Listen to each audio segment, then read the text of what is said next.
Okay, so this is a big issue for anyone buying a Volvo XC40 or C40 or any Volvo through Hertz or used generally, but frequently this happens with Hertz, as I verified through um, various Reddit posts and social media posts. Great car, got a great deal from Hertz, got it, good price.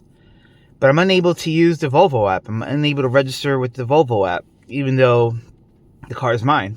And why do you ask? Because Hertz only gives you one key. Now, the other key that they received when they put this car in their fleet, I don't know what the hell they did with it. Ejected it to the sun, shoved it up where the sun doesn't shine, giving it away to their grandchildren as a toy. Regardless, they don't have it. I've tried corporate, I've tried local channels, I've emailed. It's their policy to only give one key and effectively prevent owners from using a manufacturer app. And Volvo could easily remedy this if they wanted to. It's code.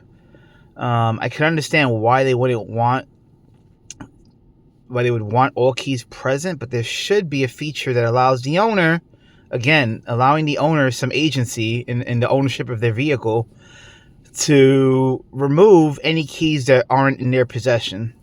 So as you can see here, here's what the app requires you to, go into your phone, go into your car, initiate the process, and then go into your phone and sign in and go through the steps.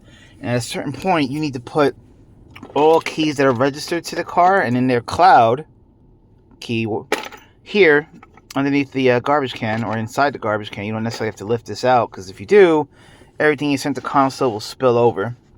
So I just put the two keys in there. This is my other car's key. So it's requesting, there's two keys in there. The one that came with the car, the one that was made.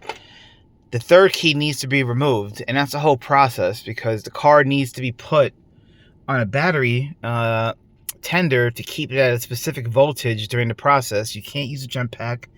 From what I haven't been able to verify that, but what I was told, you can't use just a jump pack.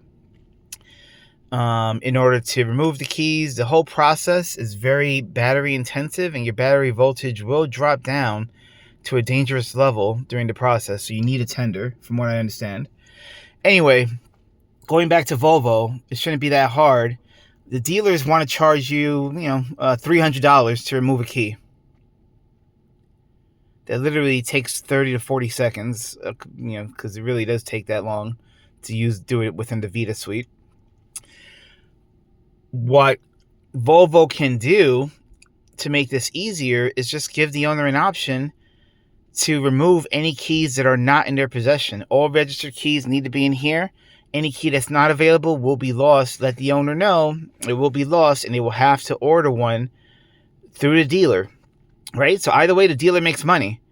If the customer doesn't feel comfortable and wants the dealer to do it and willing to pay $700, they could do it that way, because that's what both dealerships in this area of Georgia, both North Point Volvo and Dyer and Dyer Volvo in Chamblee, have both asked around $600 to $700 to order a key and pair the key, and I'm assuming removing any outstanding key during the process. You could do it yourself, but then it becomes tricky because of what I mentioned earlier on removing the key. But it really shouldn't cost hundreds of dollars to do something that's routine maintenance that I could do with Tom's key and my wife's CX-5 that's 8 years old. Like, it really shouldn't be this difficult. Technology should make things easier, not harder, and this is pretty much trash, okay? The app itself I can't use, can't precondition, can't order, can't schedule appointments. If there are any other features in there that are safety oriented, I can't access any of those. Any messaging for recalls or anything, I'm relying on YouTube and the internet basically.